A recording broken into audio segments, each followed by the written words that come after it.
Good to go? Okay, I'll call the order to meeting, or this meeting to order at 6 p.m. tonight. And just for acknowledgement, we do have a closed session that is scheduled at 7 p.m. So we'll be going into closed at that time, and I'll hand it over to Deputy Mayor Peter Kissmaker. Council of the Corporation of the Township of Hornepayne would like to begin by respectfully acknowledging that the land on which we gather here today is Treaty 9, 1905-1906 territory, the traditional lands of Indigenous peoples.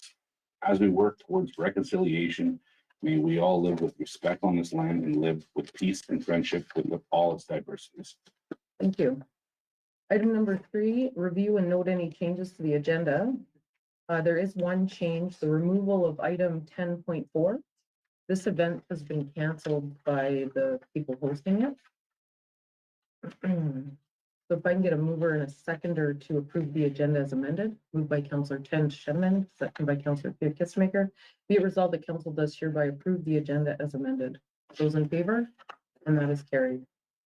Adoption, item number 5, declaration of pecuniary interest, declaration of conflict of interest. I don't have any paperwork right now, Council. I mean, you do know that anytime if a situation arises, you can do that throughout the meeting.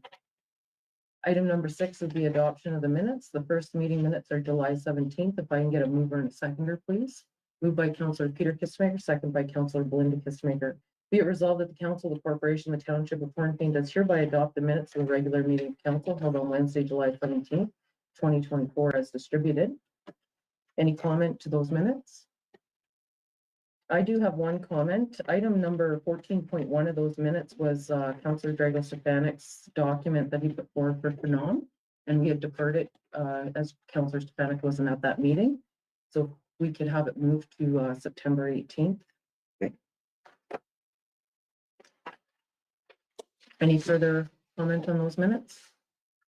There being none, I put those to a vote. Those in favor? And that is carried.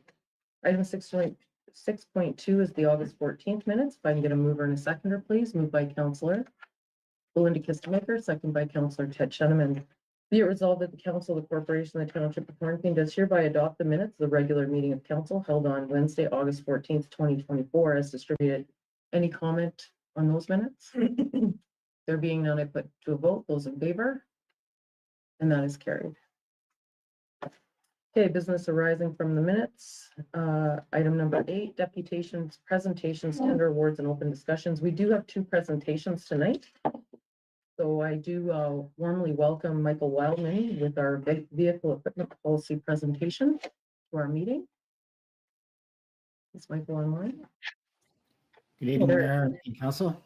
Good evening, Michael. Nice to see you virtually in Hornepayne. Yeah, good to see you as well. I hope you're getting the warm weather we're getting here. We are. We had some warm weather yesterday, a bit windy, warm today, though. Yeah. Well, I'm pleased to be here again, and I'll be sharing my screen in a moment. I'll be speaking this evening to you about the vehicle and equipment policy, which before I even begin, if you can think of it as a bit of a bridge between some of your strategic documents, like your asset management plan, perhaps your long-range capital plan, even your budget documents. It sort of is a way of connecting the dots between what becomes more strategic and turns it into more operational and action-oriented in many cases. So that's the purpose of the vehicle and equipment policy. It provides a little bit of daylight for staff to sort of say, okay, how are we going to make this happen now? And so that is the intent of the policy. And I'm just going to pull up the document for council in a moment.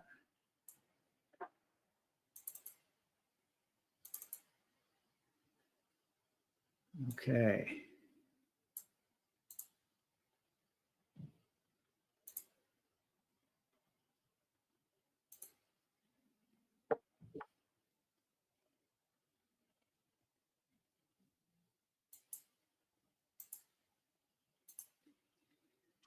Okay, council, I'm just going to turn this into a slideshow.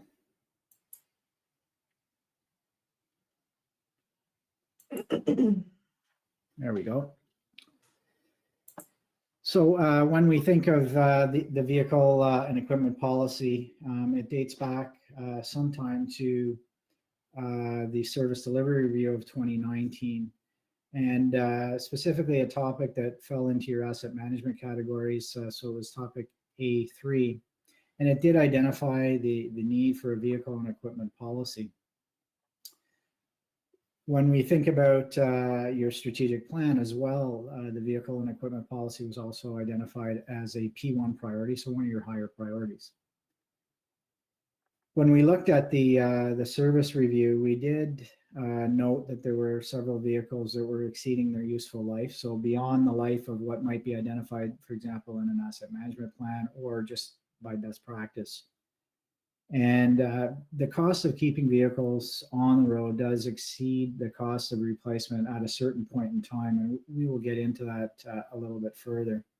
So it is possible that ratepayers are paying more to keep the older vehicles, which are less efficient and certainly less reliable on the road. So from a purpose and background standpoint, the proper practices contribute to enhanced safety. They minimize downtime. They do result in improved efficiencies and reduce repairs. And really the policy is identified and it talks about things like ownership, operation, maintenance, repairs, and life cycle replacement of vehicles and equipment. And as I said at the onset, it really should be read almost as a compendium to your asset management plan and your tangible capital asset policies, as well as others that I mentioned. From an outline standpoint, it's arranged in the various categories. So the opening provides a purpose, the definition or sort of a descriptor, if you will, of vehicles and drivable equipment. And that's a distinction I'd like to make for council this evening. We're not talking about every piece of equipment. We're talking about vehicles or drivable equipment. So, you know, a chainsaw wouldn't fall into this category, but a snowplow would. There's a background section, there's scope, compliance, so how to comply, general responsibilities. As we continue, we discuss the CVOR, known as the Commercial Vehicle Operators Registration, which is a provincial program, and you have a vehicle that falls into that category. Repairs, inspection, reporting, preventative actions, preventative maintenance, demand maintenance, crisis maintenance, vehicle and equipment replacement, and procurement, and when the policy review will occur, and then the appendix, which includes the OREG 19907 for daily inspection, and can provide a lot of guidance for Dwayne and his people. So when we think about the highlights of the content that we have here, the principal strategies really do include monitoring and maintenance activities and scheduling replacement of vehicles before the total cost of ownership surpasses the total cost of replacement. The goal is to decrease the risk of unplanned opportunity cost losses due to extended downtime of personnel and or vehicles and equipment resulting from repairs, and also to decrease the risk of critical service interruption. So you can imagine in the middle of a snowstorm and having your, say, your primary snowplow out of service, and your staff would also be required to bring it back into service. Additional objectives include reducing costs to ratepayers. It can be used as an effective tool for budgeting, long-range financial planning, and grant applications. It does result, it should result in increased safety for operators and the public. And the policy itself applies to all public work staff, key management personnel, and of course, council. General responsibilities are set out for equipment operators, the public works manager, client services manager, treasurer, the CAO clerk, and council. The policy includes, as I was alluding to earlier, the CVOR details, so including program highlights. And it's important to make this distinction.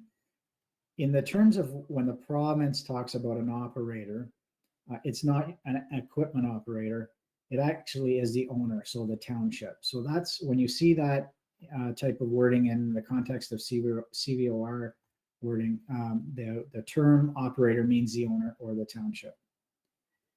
The public works manager, given that he is your fleet manager, is the person responsible for doing the administration behind the CVOR. So providing the appropriate documentation to the province upon demand and the likes.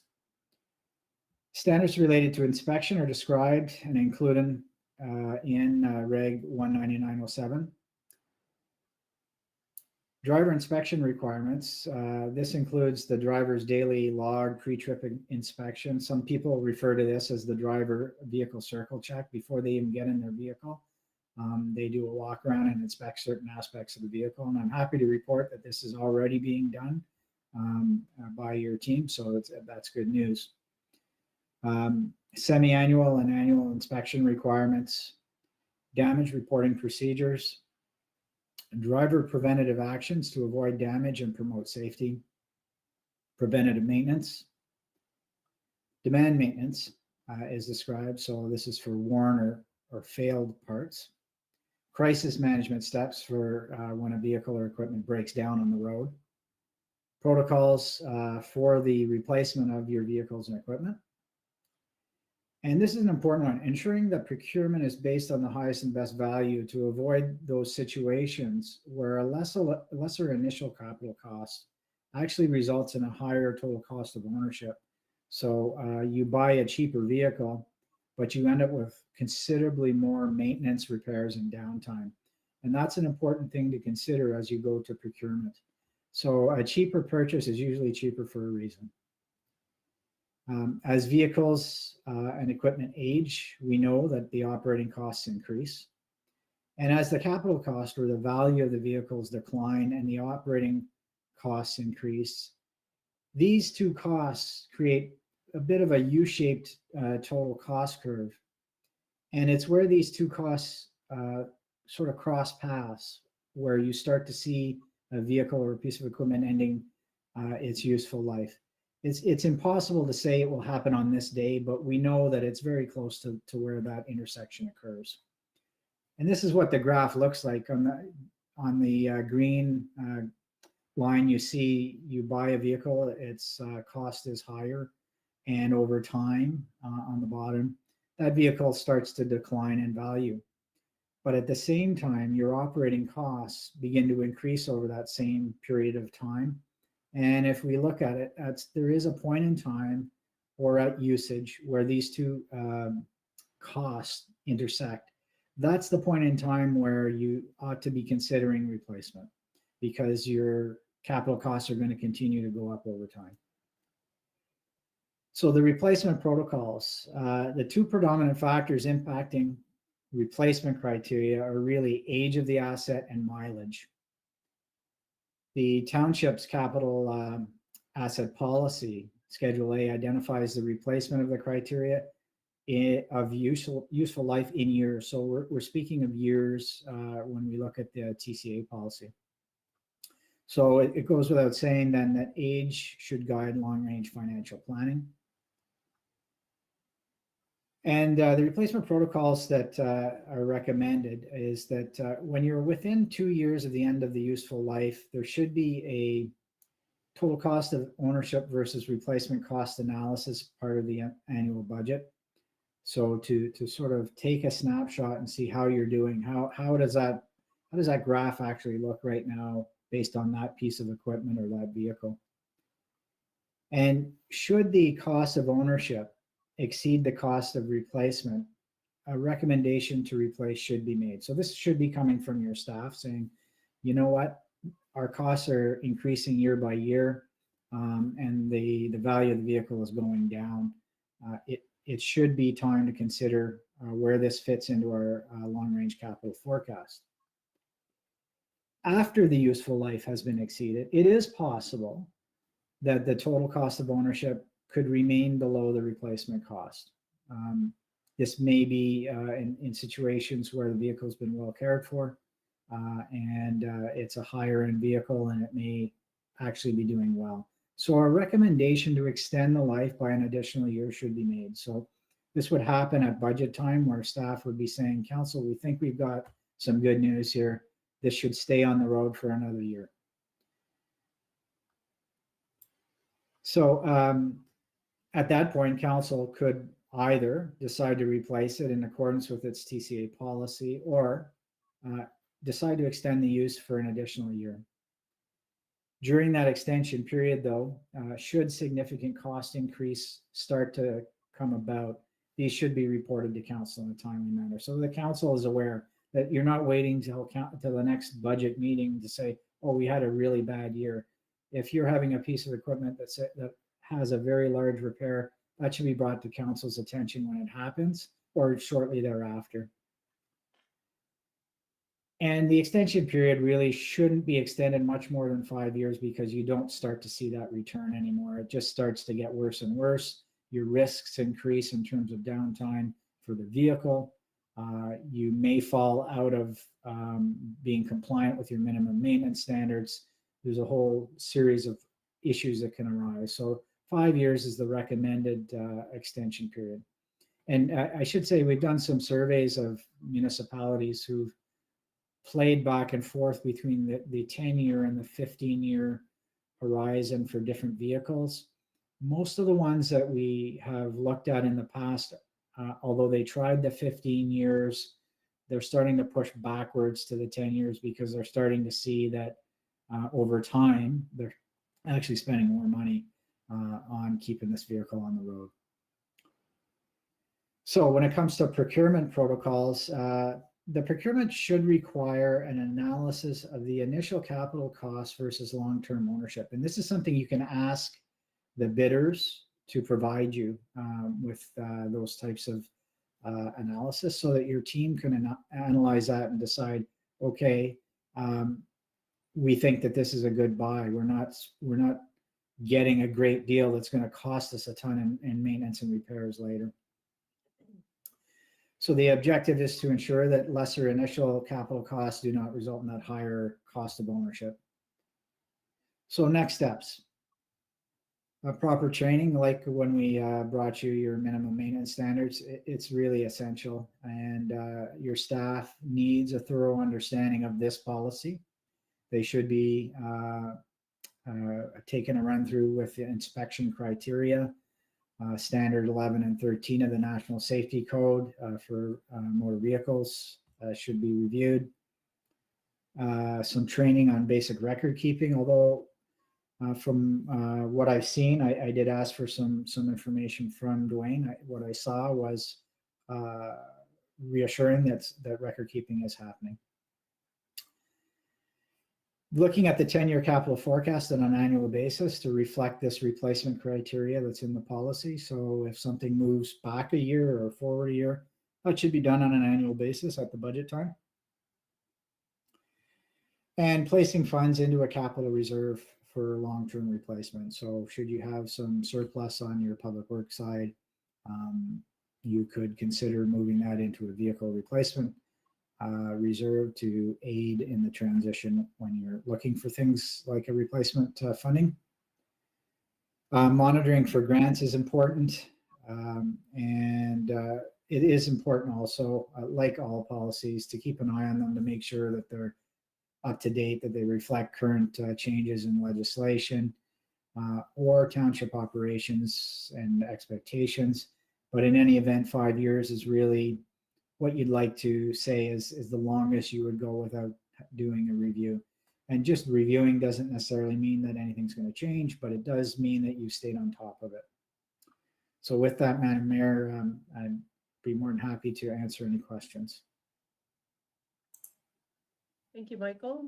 I just want to clarify, 2 questions can come from right from the policy document itself. Sure. Okay, great. So I have up the floor now for council for questions. Councillor Stanek. Yeah, do Mayor, good report. Thank you, Michael.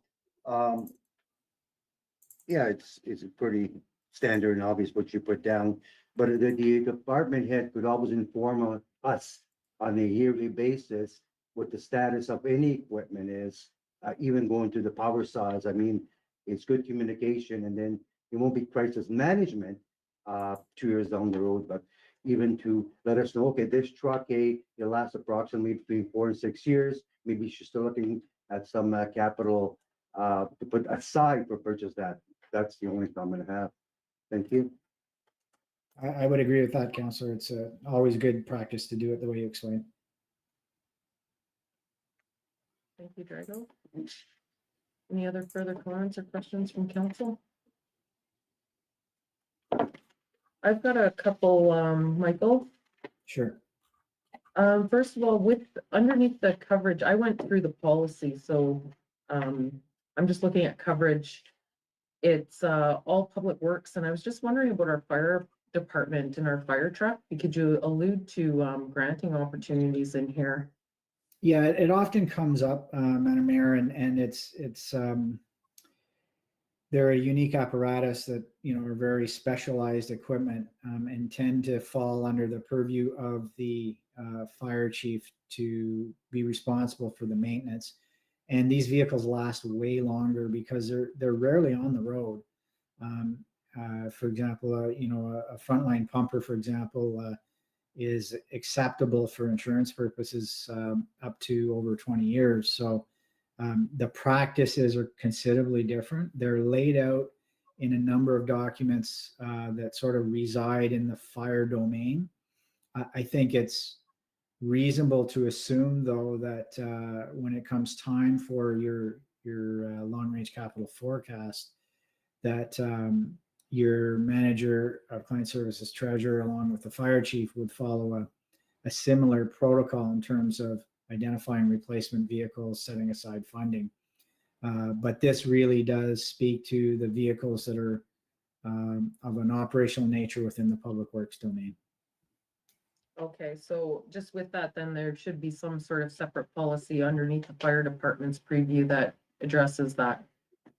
Yeah, I think it would be helpful if the chief and his team sort of looked at this as a guide, but understanding that the fire underwriters set different criteria, and there are a whole host of pumper tests and criteria that have to be met.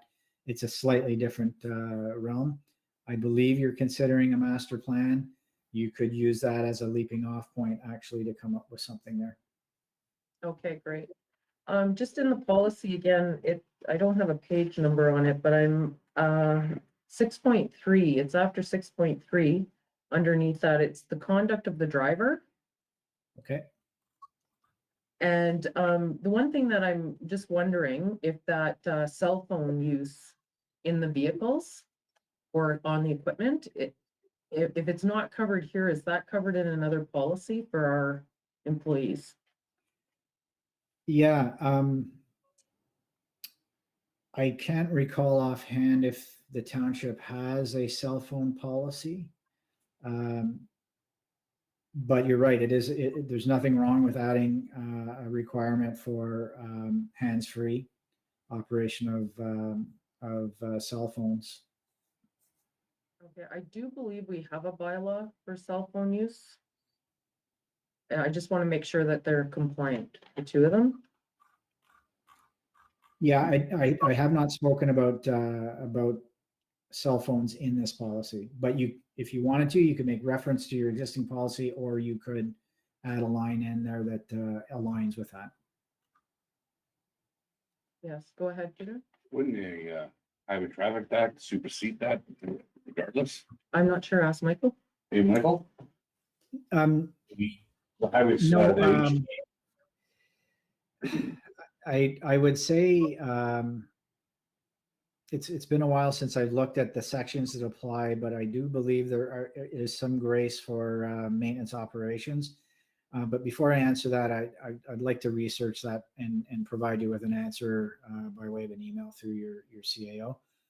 That said, I actually like the mayor's idea, to be honest, to either have a reference to your existing policy, or just to have something in here that says that they'll be used for using hands-free devices. Either one of those would be suitable, I think, for this. Okay, the other one was to, yeah, so with the training of inspections, once, I'm just wondering, we'll include it in the budget? Who does this training for, like, first of all, who will do the training? Mhm. There are people in And, the, sorry, Mayor, there are people in the industry that specialize in that type of training, and I believe they could do it online. There's, I can think of two out this way that do that type of training. And you could probably do it in a matter of a half day, I believe, through sort of an online training course. okay, could we get that information, Michael? Because it'll inform our budget for 2025. Yeah, I'll see what I can do to find there's one in particular I can think of, at least he'd be a leaping off point.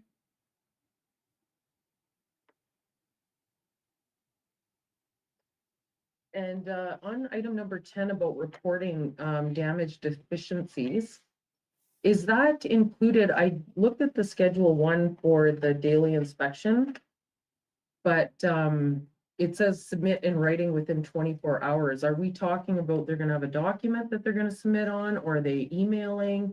What is this record we're creating for damaged equipment? Yeah, so there's a couple of document requirements, I should say. So if it were your heavy equipment that falls into the category of CVOR, those records must be held on site. They do not prescribe specifically how you choose to file it and how you choose to create the record, but they need to be clear and they need to be searchable should a ministry inspector come, and that inspector would have to be satisfied that the information is there. Not only does the damage need to be there, but the action taken. So the repair and the likes. There is, Dwayne does have some forms right now that he's working off of. I think that they're adequate. I think they could be a little better. But the records that he has could serve as the form. Okay, so there may be areas of improvement there. Just I on think those there lines always of- are. Yeah, I think there always are. And taking a look around at other municipalities is one of the great ways of getting some good best practice ideas. Okay. In item 11, it talks about employees taking preventative measures to avoid damage to the vehicle. And it's avoid hitting and scraping curbs and other objects. Mhm. And my concern is, like, we're putting in new culverts. We're going to be doing Third Ave. Yep. And this is just a question from your experience. Are there items or things that we can do to protect those culvert ends? And the machinery, of course, because that's what's. Yeah, I mean, there are some things that can be done by way of design, and it's often governed by the condition of the ditch that you're in. How deep is the ditch? How much cover do you have above your culvert itself? You know, the deeper the culvert is, the more protected it tends to be. So it almost is the type of thing when it comes to protecting the culverts, it's a case by case scenario. And if you're retaining, I'm not sure if you're retaining an engineer for the exercise that you're talking about, but if you are, they will know sort of the more appropriate way to do that. In terms of your equipment itself, again, it's a little bit, it's tricky because, I mean, if you have a good shoulder, your equipment is probably okay. If you don't have a good shoulder, that's something you should be looking at as part of your retrofitting of your roads as well. But a lot of your drivers do get annual training on heavy equipment, and I think that's one good way through that type of training to ensure that the vehicles are treated with the appropriate care when they're operated. I have no reason to believe that they're not, but it doesn't hurt to continue on with that sort of continuous improvement. Yes, yeah. And in 12, it talks about washing of the vehicles regularly. And I'm just wondering, where first of all, is there any place in our municipality right now that this can be done? So in the winter, no. It's a matter of being able to have an indoor facility to do that. I know that you're going to be talking about what you're going to be doing with some of your buildings over time. So that, and I know you have somebody here today to talk about some of this stuff as well, but it could be something that could be considered. I suppose if there were a hose bib in the off season, so not in the freezing temperatures, and there was a pressure washer, that could be done. It's just a good practice. Now, you don't use salt the way a lot of municipalities use them because, frankly, it's tough to get it to work for you. It's so cold there, and you have other conditions that don't make it so useful. But it's not really the only reason not to wash a vehicle. It's just good maintenance to keep it clean. And so right now, I don't believe you have anything indoors. But I would recommend that as part of any plan that you go forward on, that you consider having a wash bay. Yeah, okay, thank you for that. And, oh, and the last one is on 14, crisis management. It's the fourth bullet. It talks about that if a driver of a piece of equipment, now something's happened, they're alone and waiting for help. And it says use traffic cones and or warning triangles, PPE equipment, all of that. And I was just wondering, so is this to say we're equipping all of our equipment so that there's some equipment like that in the vehicle already, or is there already there? There should be. That said, if it can be readily delivered, say from the garage to where you are, because you're relatively close, that would be the backup plan. But they should actually have triangles and or cones, and each driver would have the high visibility clothing and whatnot to wear as well. Okay, well, thank you for that. Those are my questions. So just back to the cell phone policy then, should we wait to pass this until the 18th to see if we want to do something with the policy itself? I think that'd be advisable. I think we're talking about 1 or 2 sentences a maximum, but that could be done in between now and then, and council would, they would know what to expect and they could just pass it at that point in time. Okay, those are all my questions. Any further questions from council? Okay, so general consensus, council, on this bylaw? We're moving forward? Okay, so yeah, if we can bring it back on the 18th, we'll discuss that later when we get to bylaws, but that would be fantastic, Michael. Yes, and I'll work with your staff to make sure that the appropriate language is there. Okay, thank you so much, and thank you for working on this. It's nice to have another item checked off of our strategic planning. Thank you, Mayor. I'll be here for a while. Okay, thank you. Okay, moving on, we have another presentation tonight. It's a building condition assessment. Zack Salman is here from Accent Building Services Incorporated. You online? So, Hi, Zack. Nice to have you in Hornepayne virtually this evening. thank you for having me. Happy to be here. Okay, I'll just hand the floor over to you. Okay.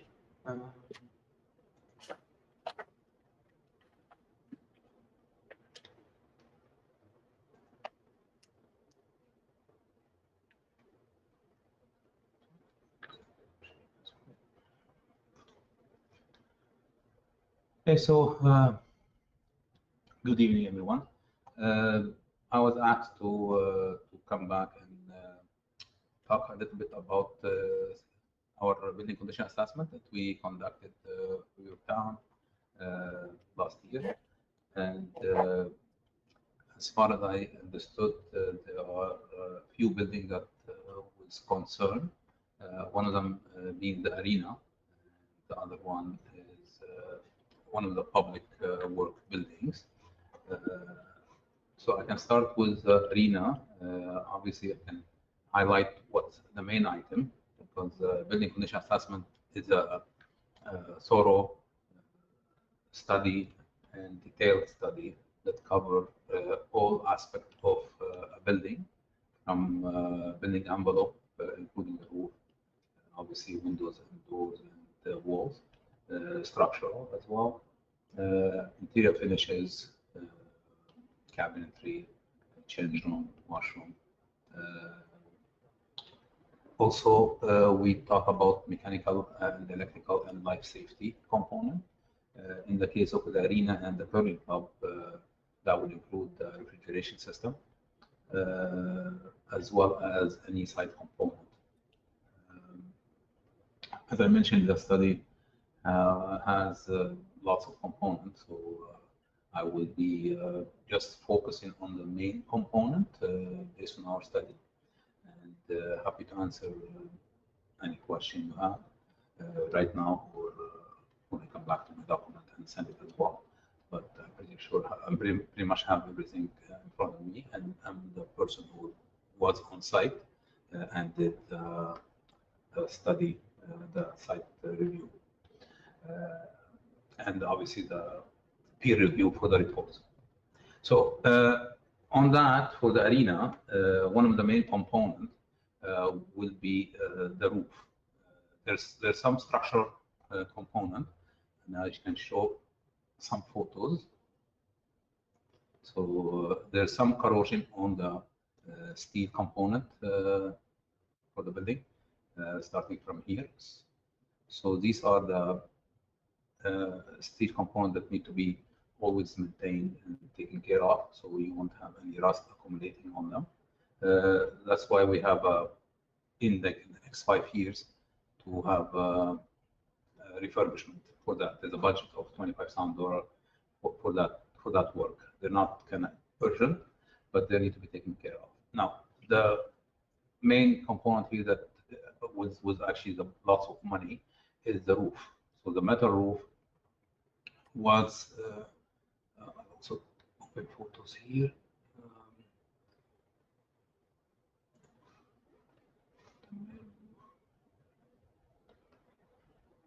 So the main roof is metal roof and was coated with foam. It's not best industry standard, but it's a kind of more economical way to address roof leaks and roof failure. Now, the only problem with this, once you cover it with foam and membrane, these type of roofs or recovery does not last more than like 5 to 8 years, maximum 10. One of the disadvantages of it, that any component or steel component of the roof that they're rusted, they'll be covered. You won't be able to see them because now it's covered. And these foam don't. It's a little bit common practice up north, but it's not industry standard common practice. On this note, there are holes in it and there are failure in the membrane, and this obviously covered the original roof from 70s. This in result is what's happening inside.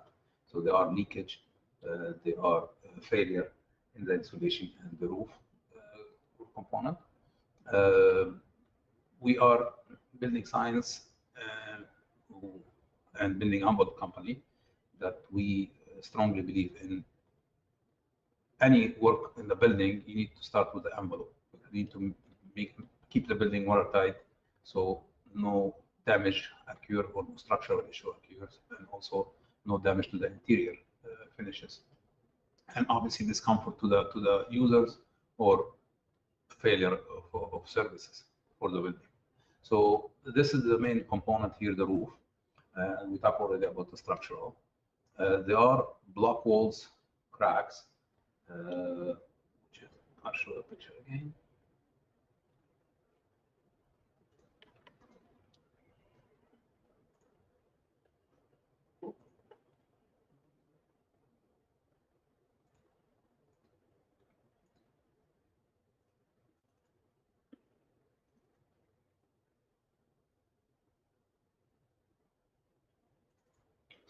This is one of the cracks on the masonry block walls. In our experience, this is a large crack. It's not a minor crack. It's not something it's something that needs immediate attention because we don't know the extent behind this structural crack. So this could cause wall failure. So this is one of the components.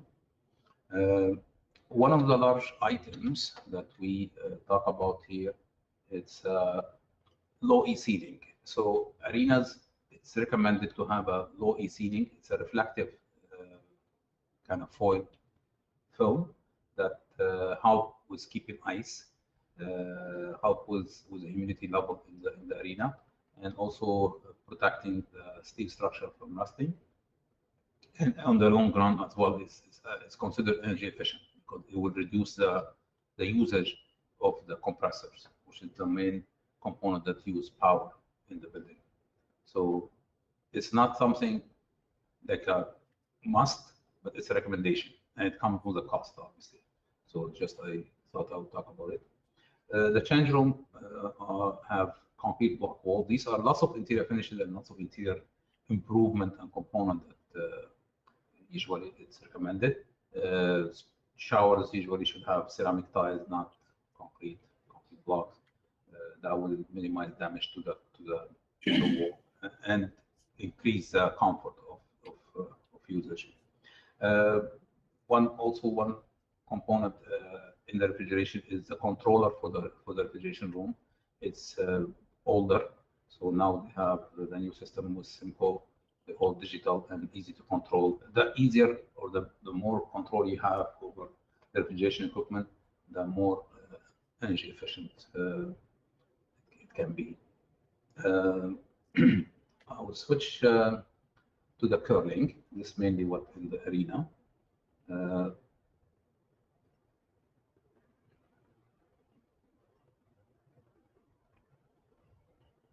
So the curling club, which is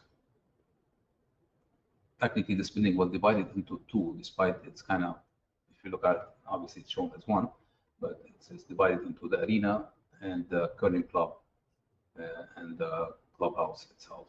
So this what we're talking about here. In the curling club, there was damage on the metal cladding,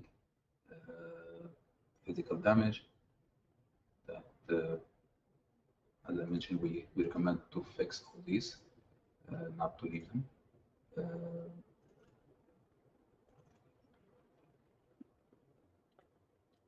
So these are the walls. Physical damage. We don't know if there's structural damage or not. There's a clearly dent on them. So it's not a place where vehicle travel, but it does look like a vehicle damage on this. So this is one of the components comes with the cost. The other main component is the roof. Again, this is not common practice, but this roof also was the flat roof existing or original. It was formed above, and a PDM membrane, which is a rubber membrane, single ply membrane, was applied. As you see, it's kind of like a wavy and bumpy. But it's not, again, so it's not an industry standard, but it's economical way of doing it. And same applied to the foam that is installed on the arena roof. It's not a system that lasts more than 5 to 8 years with constant maintenance. So there are equipment on the roof, so any service personnel that walking on these can create damage, can cause membrane failure and therefore leaks. So it's one of the also large component. Here, same thing as arena, the control for the refrigeration room, it's old. This is actually the control panel. So as I mentioned now, they are all digital and easy to control, and they lead to energy saving. One of the last components that we talk about is, sorry, I should have said that earlier, that one of the things that we look at when we do our reporting is we look at accessibility. So it's not something up to now, it's mandated, but it's recommended, and any user that have special needs may ask for that, and that's where human right kicks in. So a facility in this size and it should have a universal barrier-free accessible washroom. That we put out just a separate budget for that, as close, I think, to $35,000 to look into that. So there's a budget on its own. This is one of the largest number as well here on the curling club. I will switch to the public work building, which is I think a good concern. Public work building, there are 3 buildings. One is pretty much a container. I'll go to slide here. So there are 3 public work building, number 1, number 2, and number 3, which is pretty much a shipping container turned into office. Number 2 is a building that I will leave this with concern. This building, pretty much, sometimes we joke and we say that this building need a building. So there's nothing good in this building. So all there are lots of components that can, pretty much if you want to fix everything in the building, you're better off building another one. But obviously we're not in business of telling the client to demolish a building or keep a building. We just do our work. And by summarizing the first 5 years of expenses, you realize that they almost come up to more than $500,000 for a 2,000 feet or 2,500 square feet building. So this money sometimes is enough to rebuild the building, and we'll have everything based on standard. So there's damage to the foundation. There's metal cladding that need to be replaced, exterior walls. Not much insulation in the walls. There are holes in the walls, so it's hard to keep the heat in the building. The sloped metal roof also was coated, I believe. I will verify that in a second. B3010-1.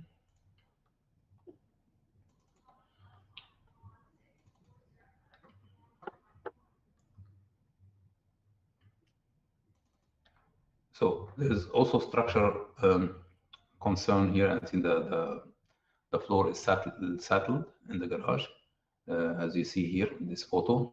So you can walk and then it goes down. The steel structure seems fine. There's some minor rust. I mean, steel structure can be maintained forever. This is the wall outside, so there are physical damage. There are no bollard, which is protection for these garages. Usually all the garages should have bollard outside. So if the vehicle by any chance accidentally about to hit the building, it will stop by a bollard. It will damage the vehicle, but it won't damage the building structurally, which is more money to fix, technically speaking. So these are the walls, which is everything original in this building. The overhead doors are not in good condition as well. This is the roof. This is the system that I talk about in the arena. As you see, this metal roof here that was formed above and with coating membrane. Again, this is not best industry standard, and these don't last long. So clearly here, the roof was left for some times. All this failure in the roof, any opening here you see, that's water ingress in the building. So water ingress to the metal roof. Sorry, that you don't see now the extent of the damage, because technically you cover the roof. You don't see if these rusting panels or not. So God forbid, have a snowstorm, you never know if this roof can stay on there or not. So this actually example of what's going on inside. So these are the leakage that you see, the result of that. The mechanical equipment, the furnace in this case, it's also more than 30 years old. So the life cycle of this equipment usually 2025.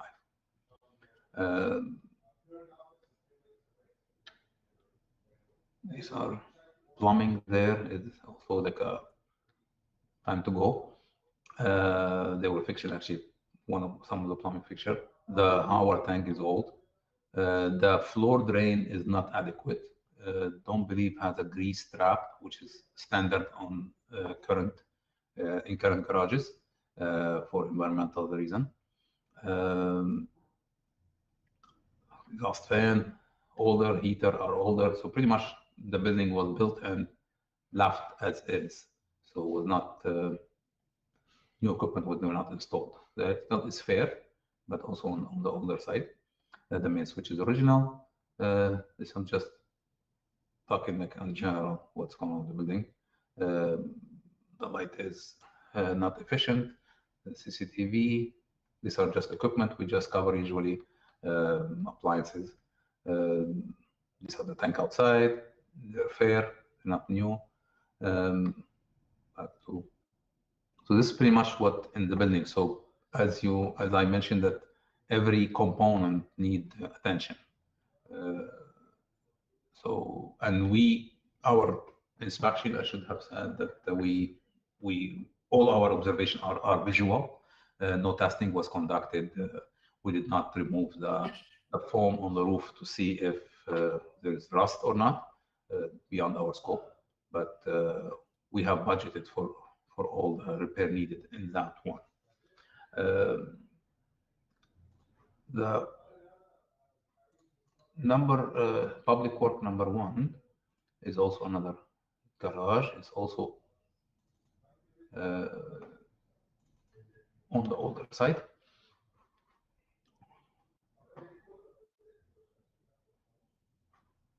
So foundation has some damage. There is water damage in the lower level, basement level. You can see water getting to the foundation. Minor cracks. This is one of the concern we have here, that it's a wood structural basement. I mean the decking for it, and this is a garage where vehicle can go in the garage. So we're not, I would say, confident or comfortable about getting vehicle above wood decking. So usually these are concrete, they're not wood. So there are wood in that basement. So obviously structure study need to be conducted to confirm that if this decking can carry vehicle or not. It's not much in use based on the staff feedback that it's older, it's used as a storage, but that's kind of the basement. So it's a wood decking. It's actually, in my experience, I don't see that. I wouldn't say very often. I wouldn't see that at all. I don't see like a wood decking in a garage. So garage usually are concrete decking. It should be concrete if you want to put vehicle on top. There's water damage on these columns supporting the decking. Minor deterioration. This is the metal cladding outside. Doors. The garage door in this case is newer. As part of the maintenance. This is a metal roof on it. It's not in poor condition, but obviously there's some surface corrosion that need to be treated. One of the other thing that we look at usually safety. You have an opening in the floor that actually take down. There's no proper barrier around it. This should be all should have guardrail around it. That's a safety concern for workers, even if workers are service personnel, so they should be careful, but the accident can happen. So leaving opening in the floor is not something recommended at any time. This, I think, the dog. Yeah, such a stairs going basement should have always handrail and barrier. These are safety items. The wood panels is older. This is, I think, the dog bound at the back. So this was added. So as you see, components are newer in the dog bound. These are minor items as the lighting, not efficient. We did not conduct any environmental study, but all these usually older paint may have lead. We don't know until we test, which is beyond our scope, but we usually recommend to test before doing any work. The howler tank is rusted, and the basement at one point get flooded, if I'm not mistaken. This is kind of the line where the flood was. So there's some pump there We don't know if this was installed after the flood, or maybe it was not enough, but there was a flood in the basement. The rest are mechanical components that are renovated at one point. Some of them is are older. Panel is fair, which looks newer. Lighting outside is newer. Some of them are older inside. So this we would recommend at any place to go to LED lighting. Now I believe there's no more incentive for that, but it will save energy in the long run. So this is what related to public work number 1. Number 3, as I said earlier, it's the container, the C.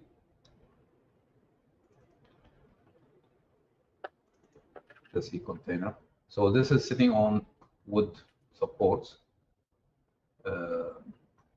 It's not fastened to steel deck. It's not like obviously a multiple story structure, but it's not installed adequately.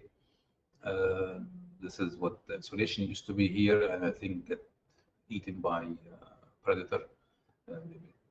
So the insulation is not there, so the place become cold. The structure here is, as you see, the tire, so it used to be a container.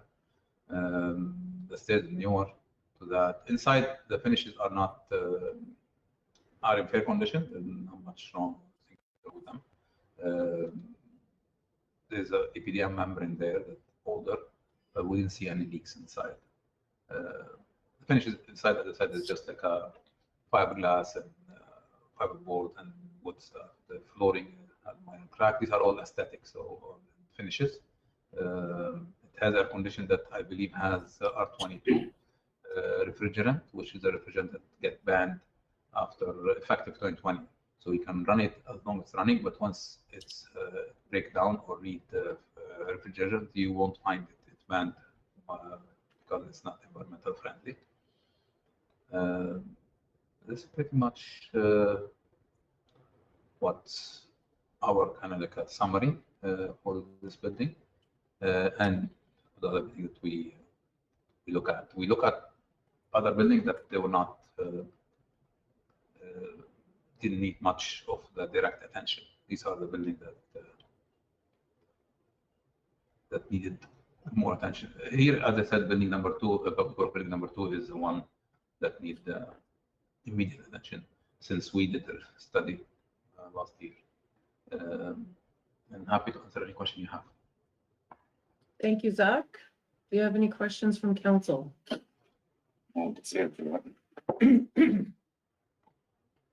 Okay, Yeah, I do. Councilor Sparrow, Do- go ahead. Going back to the arena, please. I'm looking at the arena columns and beams, steel structure.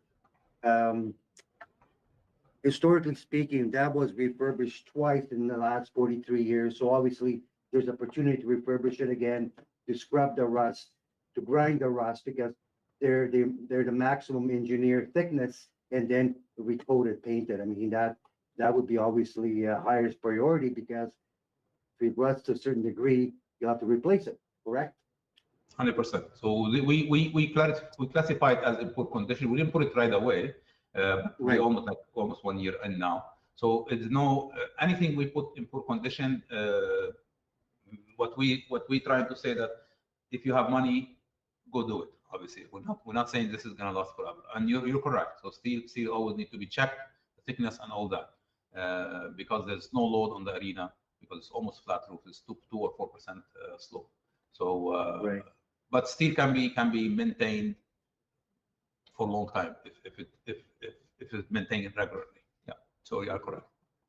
And a couple more comments. It's unfortunate that Ministry of Labor discontinued their practice approximately 21 years ago, where any recreation facility was to be checked by engineering firm every 5 years. That was mandated by the Ministry of Labor, and they cut it out. And of course, to save money, a lot of municipalities did not follow that 5-year rule. I know that for a fact. So it's unfortunate that didn't occur. Going back to the foaming on the roofing, majority, believe it or not, this is from Northeastern Ontario, they had foams on the roof. And the reason was it was the cheapest method of doing your roof. Because, for example, the arena roof lived let it sit, and that was a fact. And the quickest solution, it wasn't cheap either, but that's what we did. The former Northern Store also had it done. So, and that was right from North Bay all the way down, going back to Marathon, Manitowoc. So that was a quick solution. Because I know the arena, for example, that stuff is on there approximately 40 years. They redid it Yes. once, I understand. So Yes. it So lasted much longer. correct. So I avoid use the word cheapest. Yeah, I use the word more economical, but it is the cheapest. So Mhm. so yes. So foaming. Like we work mainly in Southern Ontario. You don't see this practice. Nobody does that. So you coat the roof, you coat the metal if the metal is salvageable. So you coat the metal, it give you more 8-10 years. Now in this case, what you gain, obviously you gain insulation because you foam it. The foam has some R value, have insulation, but also like now you kind of like playing with the thermal insulation and movement of the building because you insulate. Is that good or bad? Because sometimes you insulate, you create moisture, you create rust on the roof. That in this case, as I mentioned a couple times, you don't see anymore. You don't know what the condition of the metal panel is. It like holding or not? So it may be deteriorating, maybe like get worse without actually the ability to inspect it. Versus when you coat it, you see it, you wire brush it, you clean it, as you said, if it's still good thickness, you coat it. So there's benefit for this is economical, is add insulation, but now you kind of like compromising the building envelope system, the thermal insulation system. And this system is kind of like similar to the face sealed bricks. It has to be watertight all the time. So anytime you have like this need to be checked regularly to make sure that it's always watertight.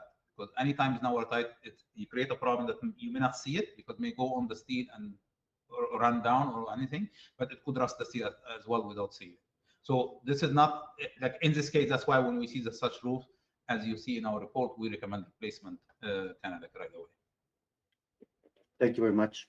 Just to follow up that on the roof discussion at the arena. So when we're talking about the different roofs, what we're looking at right now is the arena roof. I'm satisfied with your conversation there. But the other roof that you mentioned was the curling club facility. There are two different roofs there. One is metal, correct? And that one is in good repair? It's in fair condition, yes. So this is the In matter you're fair talking about. Yeah, that's the matter you're Yes. talking about. Nothing wrong with it. So I believe we didn't recommend any work in the short term, right? Okay, Versus okay. this is where the curling itself, the ice surface. But Yes, the APDM, the black one, it was on the flat roof just above, I think, the club. That's what it is. Yeah. So there are two different roofs. You're right. okay, thank you. Yeah. Go ahead, So this, Peter. yeah, this is Just to piggyback on what, just piggyback on what Councilor Stefanik said about the roof. We had ours done too, Drago A&F, and it is a very good system if it's maintained, and that has to be maintained every 5 years minimum. And what happens is once it's properly maintained, you get the extra R value, and you also get the top is hard enough. That's your actual surface, which is great. You can walk on that. But if you don't maintain it, that system now becomes a liability, and there's nobody around that does it anymore. The guy was from Cochrane, Yeah. and that service is no longer available. Right. Now we're gonna have to pay to strip it. Because that's the only way to repair that, is you gotta strip it and Yeah, you gotta demolish it altogether. Yeah. So this is actually like exactly what you were talking about. So if not maintained, obviously this roof is not maintained at all. So these don't happen overnight. So you create something economical, that's fine. You have to maintain it regularly, right? Now roofs, we recommend roofs to be checked at least once a year by a professional roofer for cleaning drains, like a cleaning from leaves, eavesdrop, all that. Any failure there, you can address it right away. Will be much cheaper to address it right away than keep it. Never mind that any leak will cause damage to the interior, cause damage to the walls, that sometimes you don't see it until it become a bigger problem. So yes, maintenance is key for all components of the building. Thank you, Zach. Is there any further questions from council? I want to thank you, Zach, for coming to council tonight to present the report to us and to walk us through it. We will be discussing it again, probably at our upcoming 18th meeting, because we're waiting for another report to come in. So I'd like to thank you for being with us tonight virtually in Hornepayne, Zach. My pleasure. Happy to be here. Any Yeah, any have a great- feedback you have, just let us know. Okay. For sure we will. Okay. Have a good night.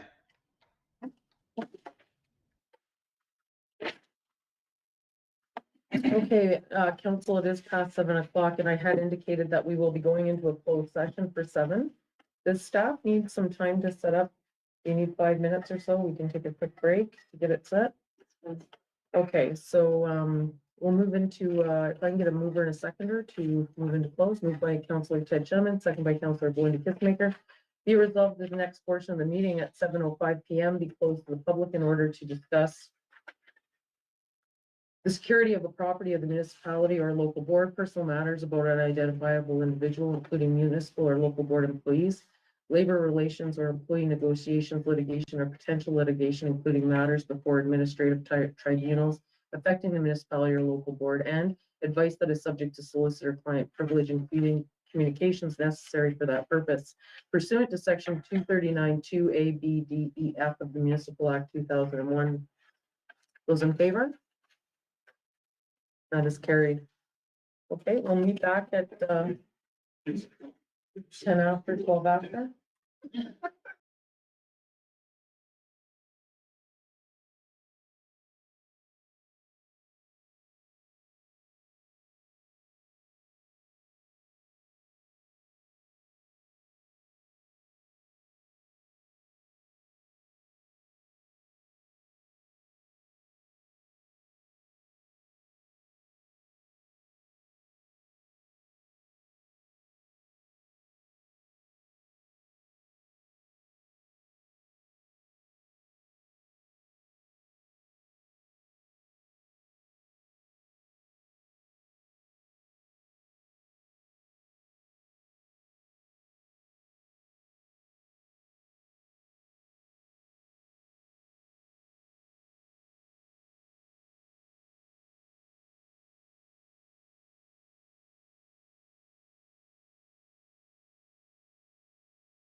Yeah.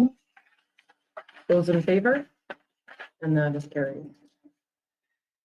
Business arising from the closed session, we do have two motions, so they'll come back when we get to the actual, closed session. We're just letting staff have time to draft them. So we'll go back to our regular agenda where we were at, item number 8.2, we have a resolution, council, a motion on the floor to acknowledge receipt of, the Accent Building Services Condition Assessment. If I can get a mover and a seconder, please. Moved by Councillor Ted Shenman, second by Councillor Jim Kitzmaker. Be it resolved that council does hereby acknowledge receipt of the Building Condition Assessment BCA 5-year plans for the Arena Curling Club Public Works Building 1, Public Works Building 2, and Public Works Building 3 as provided by Accent Building Services Incorporated, ABSI. Those in favor? And that is carried. Okay, moving on to 9.1, departmental reports. If I can get a mover and a seconder to open the floor, moved by Councillor Peter Kistimaker, second by Councillor Ted Shenman. Be it resolved that the Council of Corporation of the Township of Hornepayne does hereby acknowledge receipt of the departmental reports provided at the regular meeting of council held on Wednesday, September 4th, 2024. And the first one is the CAO clerk report. Jane, would you like to add anything or speak to your report? I don't have anything further to add, but I can take any questions from council. Okay, I open up the floor for questions to the CAO report.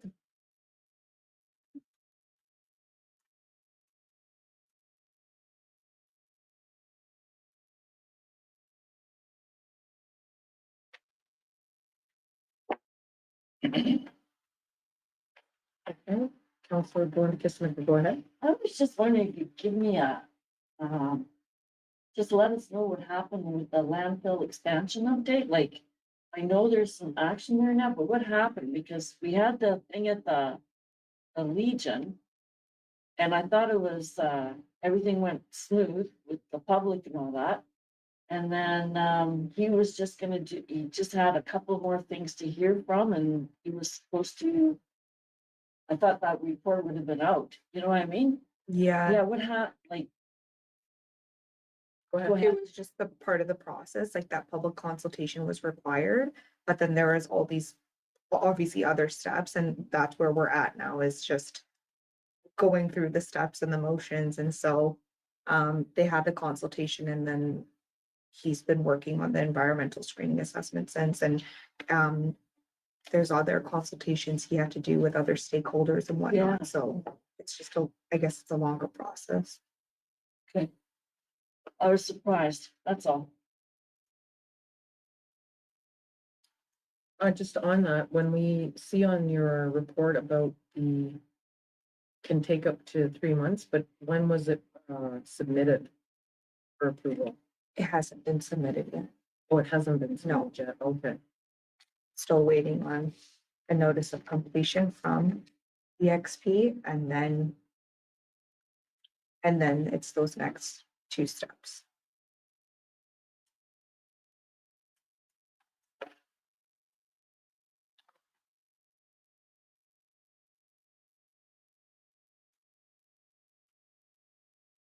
I was glad to see that the curling club compressor shaft seal is in. Yeah. And that they came up and did that work. Hopefully, fingers crossed, knock on wood, nothing goes wrong with curling this year. I was wondering if there's any information on the hotel opening. I don't have anything like officially from Studio 6 Motel. I understand that they are hoping to open by mid-September, possibly by the 18th. It's been, Madam Mayor, that's been Yes, go ahead. changed to Thanksgiving weekend is now the stop in this Oh. week. Thanksgiving weekend. Yeah. There's a hold up with hydro, I think, eh? Yeah. And still some work inside that has to be redone. Okay, and I just want to note that on the CAO clerk job posting, we council gave authority to extend the advertising, so I'm assuming we got enough applicants that we didn't have to extend because it closed on the 30th. Yes, we have. Okay. And the hiring committee has a meeting set. They do. First week of, first or second week of September, I believe it is. Perfect.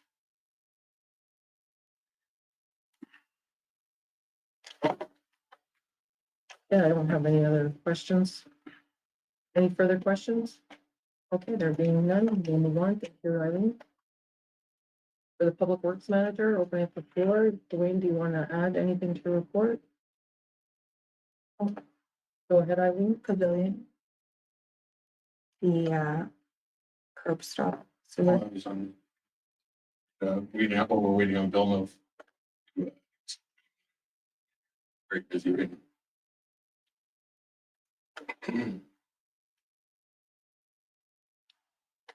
Okay.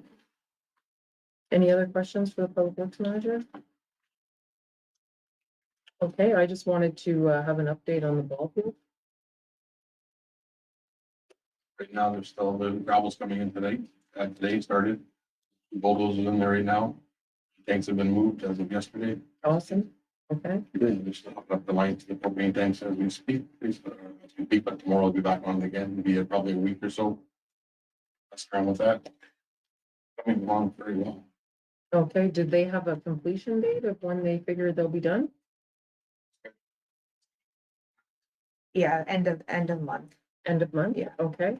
And if we seed that this year, that'll be usable for next year, or how does it?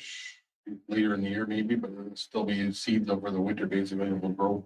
Yeah, That's when the plants in the fall anyway. okay, okay. I think you're gonna be surprised on well it goes. Okay, well, I'm looking forward to updates on that in October for sure.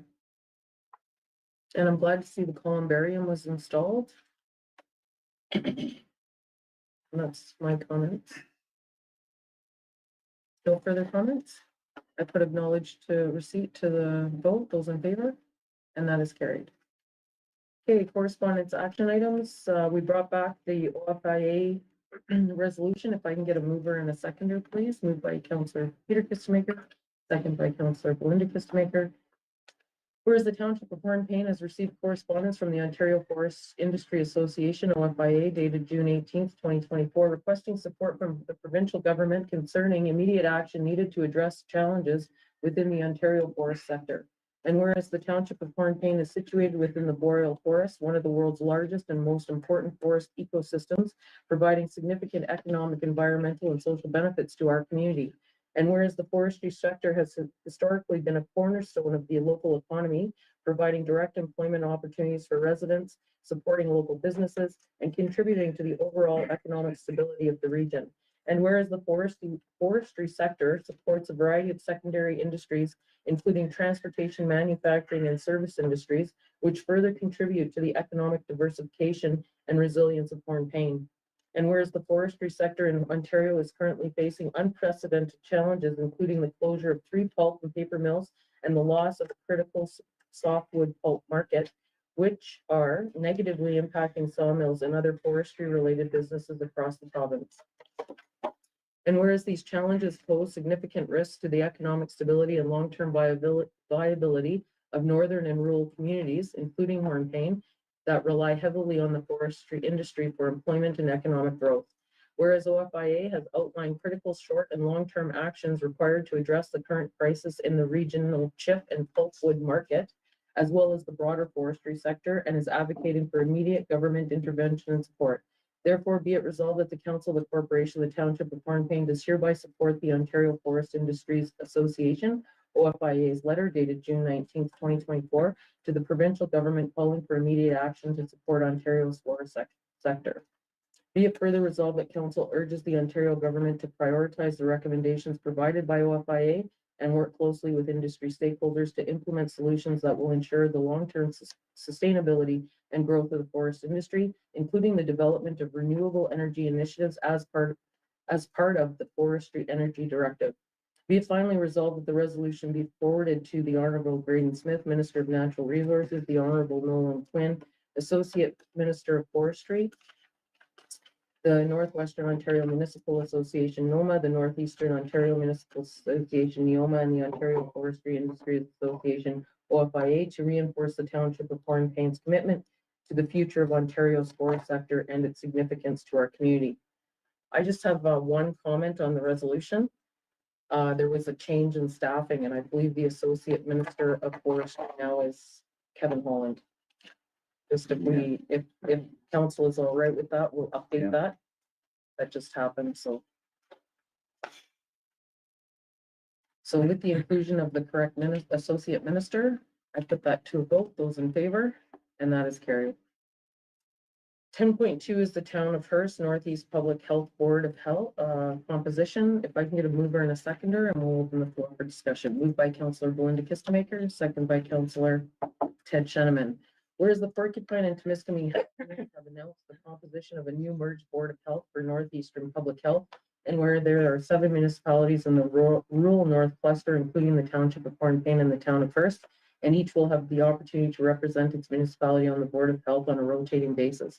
And whereas this method of rotating through municipalities may result in significant waiting times for representation due to the number of municipalities in the cluster, and whereas the Township of Hornepayne has received correspondence from the Town of Hearst regarding concern with the risk of limiting each municipality's ability to adequately participate in the decision-making process, be it resolved that council does here,